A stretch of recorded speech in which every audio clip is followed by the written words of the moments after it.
เป็นร้อนเลยไหมมันร้อนเหรอ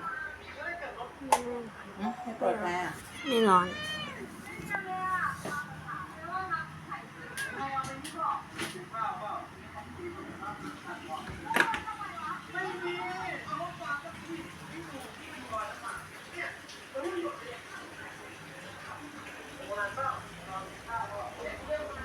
เขาเล่ามาว่าในบ่อเนี้ย